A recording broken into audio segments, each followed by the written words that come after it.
La última vez que el maquinista miró el reloj eran casi las 12. Miraba distraído las vías y pensaba para sí que por fin había tenido un día tranquilo y que ya casi era la hora de volver a casa, cuando de repente algo llamó su atención.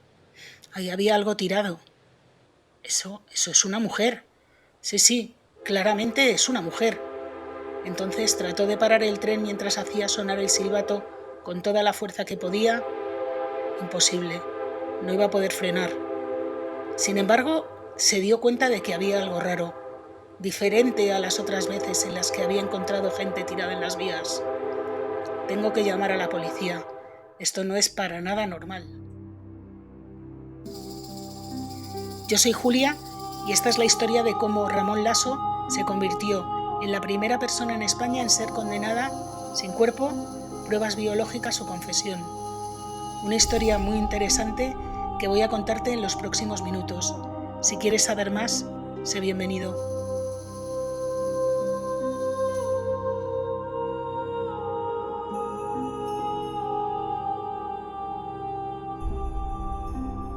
La mañana del 9 de junio de 1988, la Guardia Civil de Tarragona encuentra a una mujer junto a las vías del tren. Se trata de Dolores Camacho, de 25 años, casada y con 2 hijos.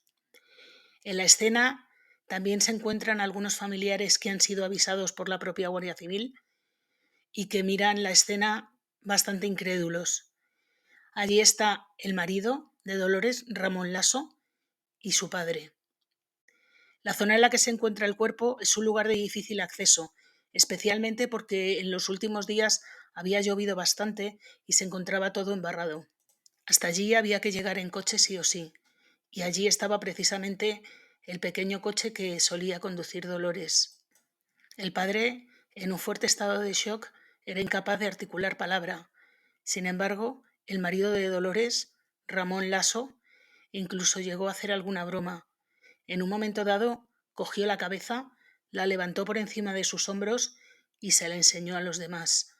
En ese momento, Juan, el padre de Dolores, se desmayó. La Guardia Civil da por supuesto que se trata de un caso voluntario de desvivimiento que no tiene absolutamente nada que ver con ningún caso criminal. Sin embargo, pasadas unas horas, la propia familia se da cuenta de que aquello era imposible. Dolores no tenía ningún motivo para hacerlo. Además, había otra serie de cosas que no cuadraban bien con la escena. Por un lado, a Dolores le daba mucho miedo conducir por zonas que no conocía y prácticamente no salía del pueblo ni de su casa. La zona que conocía era por donde ella iba. Sin embargo, había llegado hasta una zona a unos kilómetros de su casa que no dominaba en absoluto y que además era de difícil acceso, es decir, no se podía conducir de una manera normal porque había muchos cambios de rasante, badenes, baches, obstáculos, que además en medio de la noche era bastante complicados de ver. Si a esto sumamos que el maquinista del tren habló con la Guardia Civil y dijo que cuando él se acerca al cuerpo de una persona que está tirada en las vías y consciente, lo normal es que levante la cabeza. Sin embargo, en esta ocasión, el cuerpo estaba completamente inerte. No parecía reaccionar ni al ruido de la llegada del tren, ni a la vibración sobre las vías que nota una persona que está tumbada sobre ellas. Y esto al maquinista le pareció rarísimo. De hecho, aseguraba que nunca había oído hablar de una cosa así en una persona consciente, por lo cual él daba por supuesto que la persona que estaba tumbada en las vías no estaba consciente. Una vez que finalizan con la escena del crimen, el cuerpo de Dolores es llevado al antiguo tanatorio de Amposta, un lugar muy conocido para Ramón ya que durante un tiempo había trabajado como enterrador. En ese mismo sitio le hizo una broma bastante macabra a un antiguo compañero que estaba espantado, puesto que conocía a Dolores y no había querido ni siquiera mirar el cuerpo. Ramón retiró la sábana que lo cubría, cogió de los pelos nuevamente la cabeza de Dolores, la levantó por encima de sus hombros y jugó con ella como si fuera una marioneta. Su compañero le pidió por favor que parara, pero Ramón Lasso no tenía ninguna intención de parar. Aquello por lo visto le hacía muchísima gracia. Al día siguiente se practicó la autopsia y no encontraron nada extraño en el cuerpo de Dolores, así que se procedió a su enterramiento. La familia de Dolores no estaba muy convencida de todo lo que había pasado y, pasadas unas semanas, decidió contratar a un detective privado que investigara el tema. El padre de Dolores aseguraba que era absolutamente imposible que su hija hubiera hecho eso. Lo que sí decía es que su hija pensaba separarse de Ramón Lasso. Se había enterado de una infidelidad por parte de este y estaba decidida a divorciarse. Por lo visto a Ramón esto le parecía horrible. Estaba enfadadísimo y no paraba de decirle a todo el mundo que aquello no iba a ser. Por lo visto Ramón Lasso era un hombre encantador, de puertas para afuera. Sin embargo, en casa era todo lo contrario. Y si a esto le sumamos un montón de infidelidades conocidas, la vida de Dolores junto a él era prácticamente insoportable. Lolita, como llamaba todo el mundo a Dolores, estaba decidida a divorciarse y iba a comenzar con los trámites en unos días.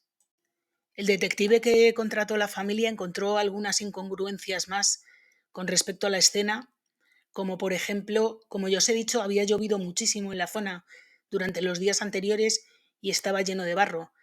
Sin embargo, el cuerpo de Dolores estaba completamente limpio, un poco mojado, pero no tenía barro, ni siquiera tenía barro en los zapatos.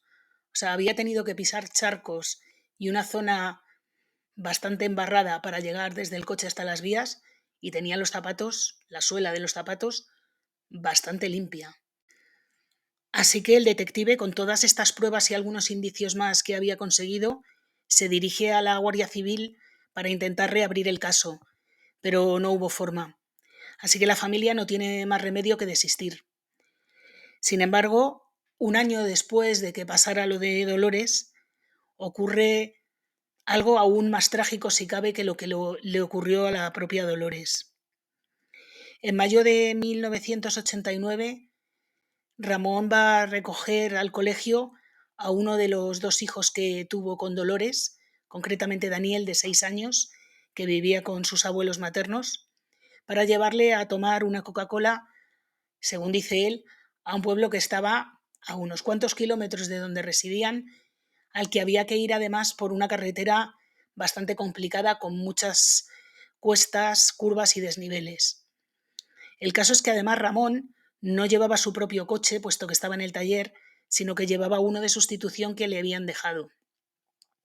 El caso es que mientras está conduciendo por la carretera sufren un accidente, el coche cae por un barranco de aproximadamente 20 metros, Ramón sale despedido, pero el niño queda dentro. Ramón, según sus propias palabras, cree que queda inconsciente unos 15 minutos, tiempo suficiente para que el coche se incendie con el niño dentro. Cuando llegan los bomberos no pueden hacer nada por salvar a Daniel, que ha perdido la vida. Sin embargo, llevan a Ramón al hospital para que le hagan un reconocimiento.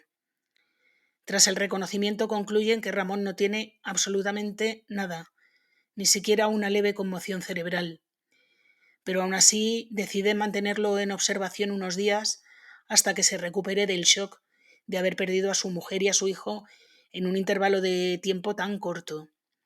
Cuando la propia familia de Ramón Lasso acude al hospital a visitarle, quedan espantados porque Ramón está sentado en una silla riendo y haciendo chistes en medio de un montón de visitas y más que un momento triste, parece una celebración. La familia de Dolores ni siquiera fue a verle. Eso sí, después de esto que había pasado decidieron contratar nuevamente al investigador privado, que encontró una serie de incongruencias en todo lo que había dicho Ramón acerca del accidente. Por un lado, después de hacerle un peritaje al coche, descubren que el coche tenía la primera metida, cuando, según la descripción de Ramón, el accidente lo tuvo porque tuvo que dar un volantazo porque un camión invadió su carril y al dar el volantazo cayeron por el barranco. Por una carretera no se conduce en primera. En primera se conduce pues cuando arrancas el coche. Entonces lo que sospecha el detective es que metió primera y empujó el coche por el barranco con el niño dentro mientras él estaba arriba en la carretera. Y por otro lado, además, el propio taller que le dejó el vehículo asegura que es imposible que ese coche ardiera a no ser que se hubiera manipulado el depósito de aceite y el depósito de combustible y hubieran abierto las tapas antes de prenderle fuego de manera deliberada. Así que, tras conseguir estas pruebas tan esclarecedoras, el detective y la familia deciden acudir en esta ocasión a la Policía Nacional, que queda bastante impactada con todo lo que ha conseguido el detective y decide investigar. Una de las primeras acciones que lleva a cabo la policía es exhumar el cuerpo de Dolores y practicarle una nueva autopsia. En esta nueva autopsia descubren dos cosas. Una, que en el cuello, a pesar de haber estado decapitado, hay ciertos rastros de un estrangulamiento, y otra, que el cuerpo apenas presentaba sangre, ni en la escena del crimen ni el propio cuerpo en sí. Y esto es una cosa extraña cuando en vida te cortan la cabeza.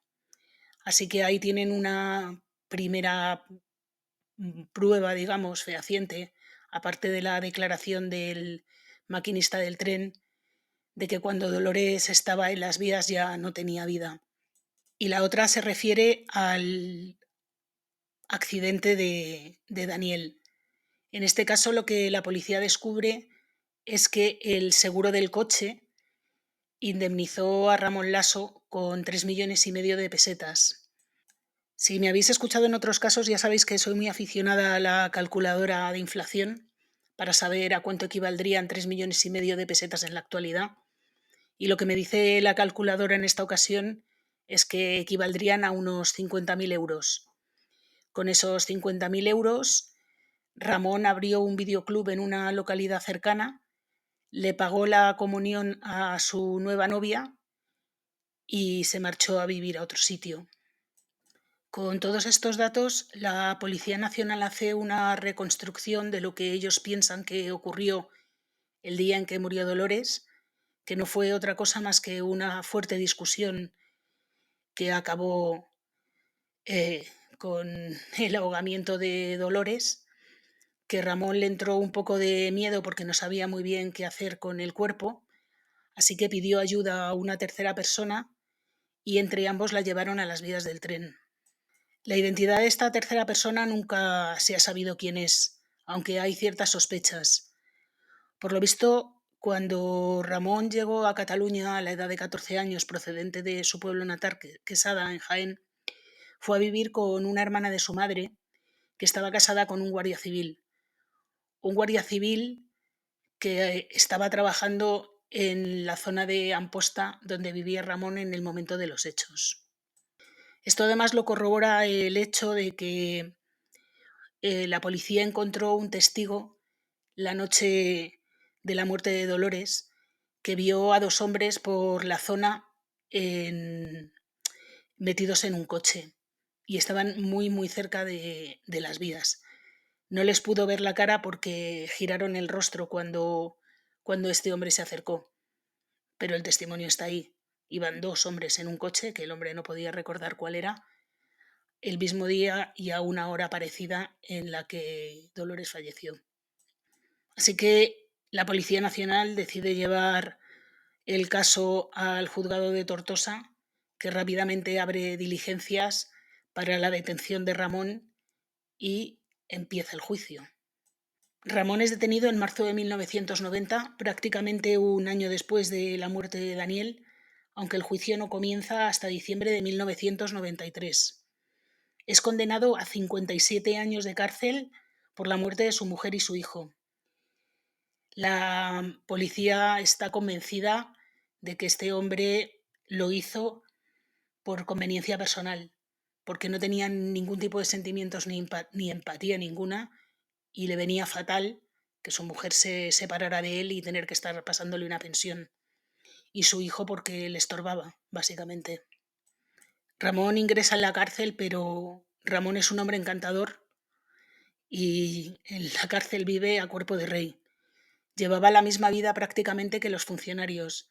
Incluso se cuenta la anécdota de que en una ocasión durante un motín, en lugar de tomar como rehenes a los funcionarios, le tomaron como rehén a él. También vivía y también vivió después que apenas 7 años después de haber comenzado a cumplir la condena, Ramón quedó en libertad. El código penal por el que fue condenado Ramón incluía una redención de condena por buena conducta, que por supuesto certificaron todos los funcionarios de la cárcel, así que en el año 1999 Ramón queda libre. Y si hasta aquí la historia te ha parecido indignante, espera porque lo que viene a continuación tiene tela. Cuando Ramón sale de la cárcel, en lugar de volver a la zona de Amposta, donde había residido hasta ese momento, se traslada al norte de Tarragona, buscando un poco de anonimato. Así que encuentra ese anonimato que quería en un pueblo que se llama Les Pallaresos. Allí conoce a un matrimonio, Mercedes y Maurici, y entabla una gran amistad con ellos. En un momento, Mercedes le presenta a su hermana, Julia, con la que Ramón inicia una relación. Se van a vivir juntos a un chalet que está a escasas calles del chalet que poseen Mercedes y Maurici. Ninguno de los tres conocía ni sospechaba el pasado de Ramón, del que además siempre hablaban maravillas. Pensaban que era un hombre alegre, divertido, generoso, que siempre estaba dispuesto a ayudar y del que solo decían cosas buenas. Hasta que un día, concretamente el 27 de marzo de 2009, 10 años después de que Ramón saliera libre, aparece en el hospital en el que trabajaba Mercedes diciéndole que Maurici, el marido de Mercedes, y Julia, la pareja de Ramón, se habían fugado juntos y que no les iban a volver a ver. El motivo que da Ramón para esta fuga es que Maurici y Julia se habían enterado de una aventura que habían tenido Ramón y ella y que por eso habían decidido marcharse juntos y que no querían volver a saber nada de ellos. Mercedes no da crédito en absoluto a estas palabras. De hecho, está completamente sorprendida. Y más cuando va a casa y descubre que no se han llevado nada, ni siquiera se han llevado la medicación de que Maurici estaba tomando para la depresión y diabetes que tenía. Y esto a Mercedes le resulta extrañísimo porque Maurici no solía hacer estas cosas, era muy riguroso con sus medicamentos. Además, según comenta Mercedes, su hermana Julia y Maurici no es que tuvieran una relación estupenda. Tenían caracteres muy distintos, no tenían gustos en común y bueno, se llevaban porque eran cuñados, pero tampoco es que fueran los mejores amigos del mundo. Entonces esto le resulta extrañísimo. Y más extraño aún cuando sabe que Maurici le había dicho que iba a ir al huerto a ayudar a Ramón y que el propio Ramón le había dicho que por favor no le dijera nada a Mercedes. A Mercedes esto le resulta súper raro. Así que Mercedes, al día siguiente de la fuga, entre comillas, de su marido y su hermana, decide ir a la comisaría de los Mossos a denunciar su desaparición. Lo hace acompañada de Ramón, que se empeña en todo momento en acompañarla, y no solo en acompañarla, sino en contar su versión de los hechos, que es la siguiente. Ramón dice que fue a buscar a Julia a la salida del trabajo, como solía hacer bastante a menudo, y que allí encuentra a Julia y a Maurici juntos, que discuten, que Julia le tira las llaves de la portería en la que trabaja y le dice: yo me voy de aquí porque sois lo peor mi hermana y tú, me voy con Maurici, toma las llaves y si quieres el trabajo quédatelo tú. Mercedes en ese momento no puede abrir la boca porque básicamente Ramón no deja que hable, pero se queda extrañadísima. Así que decide ir a consultar a una vecina suya que trabaja, es funcionaria de prisiones y es la propia vecina la que, buscando información sobre Ramón, descubre quién es y lo que había hecho. Y es precisamente así como Mercedes llega al detective privado que había investigado las muertes de Dolores y Daniel hacía casi 20 años. Sin embargo, en esta ocasión no es solo el detective el que está investigando. La unidad de personas desaparecidas de los Mossos d'Esquadra ya está haciendo un seguimiento por su cuenta porque nada de esto les cuadra. En primer lugar, van a la finca donde trabaja Julia y un testigo les dice que Julia salió a la 1 de la tarde como solía hacer normalmente y que a su puesto de trabajo fue a buscarla su pareja, como solía hacer normalmente también. Es decir, allí no estaba Maurici, allí no hubo una discusión, allí nadie tiró llaves, absolutamente nada concordaba con la versión que había dado Ramón de los hechos.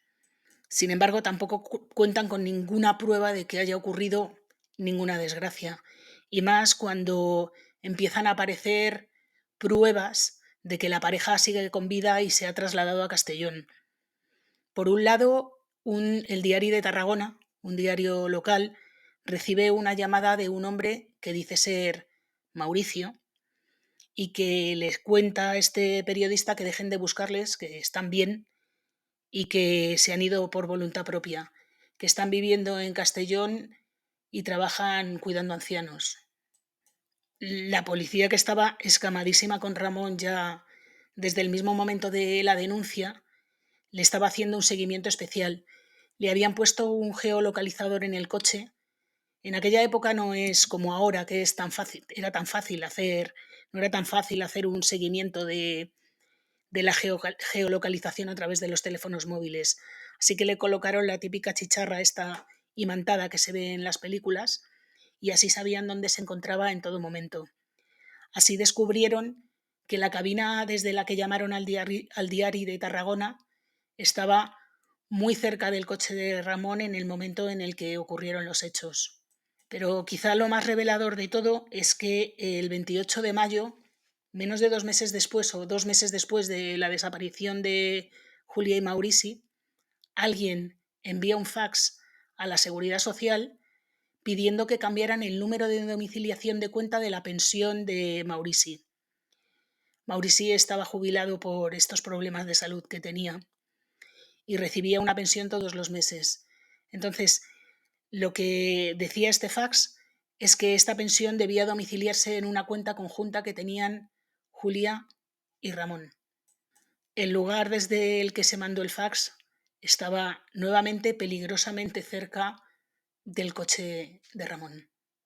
Y lo último es que la madre de Maurici recibió una llamada en la que esta persona decía ser su hijo y en la que le explicaba que estaba estupendamente y que por favor que no le buscaran. Resulta que Ramón contó esto a la policía y cuando la policía fue a hablar con la madre de Maurici se mostró extrañadísima porque dijo: este señor, ¿cómo lo sabe si yo esto no se lo he contado a nadie? Entre otras cosas porque esta persona que me llamó no parecía mi hijo. Sin embargo, la policía es incapaz de encontrar ninguna prueba fehaciente de que la desaparición de Maurici y Julia sea un hecho delictivo. No tienen pruebas físicas de ningún tipo, ni encuentran cuerpos, ni encuentran absolutamente nada. Todo el caso está basado en indicios clarísimos, en pruebas circunstanciales, pero no encuentran ninguna prueba fehaciente como para poder llevarle ante un tribunal con garantías de que este hombre va a ser condenado. Sin embargo, más de un año y medio después de la desaparición, la policía empieza a ponerse muy nerviosa porque Ramón ha iniciado una nueva relación con una chica paraguaya de nombre Margarita y empieza a hacer, digamos, traslado de cosas a través de una empresa de mudanzas que se dedica a los traslados internacionales. Además, ha puesto la casa en venta. Así que la policía sospecha que Ramón está intentando huir del país porque sabe que tiene a la policía encima. Así que la policía acude al juzgado, que les da autorización para hacer un registro en la vivienda de Ramón y allí encuentran el teléfono móvil desde el que se han hecho las llamadas Todas estas llamadas diciendo que la pareja estaba con vida, pues allí encuentran por un lado el teléfono y por otro la batería escondidas en un cajón. También encuentran una pala con la que la policía cree que se enterraron los cuerpos en el huerto que tenía Ramón, que estaba en un lugar apartado y que no tenía prácticamente vecinos. Sin embargo, allí no encuentran ningún resto biológico del que poder tirar. Así que la policía decide llevar georradares y perros a buscar en el huerto y levantarlo entero a ver si encuentran algo, pero nuevamente no encuentran absolutamente nada. Es cierto que la policía cuenta con un montón de indicios y pruebas circunstanciales, pero claro, no tienen realmente ni cuerpo ni restos biológicos y muchísimo menos la confesión de Ramón, que se vanagloria de que es imposible que le condenen por esto porque, porque no tienen ninguna prueba. Sin embargo, la policía tira adelante con el caso y el 29 de septiembre de 2014 comienza el juicio contra Ramón. Los indicios son tan grandes que al final un jurado popular por unanimidad condena a Ramón a 30 años de cárcel, 15 años por cada una de las dos desapariciones, entre comillas. 9 años después del juicio, Ramón sigue negando su autoría, clama por su inocencia y, por supuesto, concede todas las entrevistas que la prensa quiere. Parece que en esta ocasión Ramón va a tener que cumplir al menos tres cuartas partes de su condena porque el Código Penal actual no es tan laxo como era el del año 1995. Pero aún así parece que Ramón lleva una vida ejemplar en la cárcel. Debe ser en el único sitio donde lleva la vida ejemplar, buscando nuevamente una redención de condena que parece bastante complicado de conseguir. Y bueno, hasta aquí el caso de Ramón Lasso. No sé a vosotros qué os ha parecido, pero a mí me parece indignante por muchas cosas, sobre todo por el problema de la excarcelación de un individuo que ha cometido probados 2 asesinatos y que solo cumpla 7 años. 7 años por la muerte de su mujer y su hijo. Y que luego, claro, cuando sale en libertad no se está con las manos quietas. Nuevamente su pareja y su cuñado le estorbaban. Por lo visto dicen que lo que quería era mantener una relación con Mercedes, su cuñada, pero su cuñada no estaba por la labor, especialmente porque su marido estaba enfermo y no quería dejarle. Así que este hombre no vio mejor manera que deshacerse de él. Y por si Mercedes ponía alguna pega porque Julia era su hermana, pues ya de paso también la liquidamos. Ramón Lasso me parece un ser asqueroso, un manipulador de libro. En fin, una pena. Bueno, y hasta aquí el caso de hoy.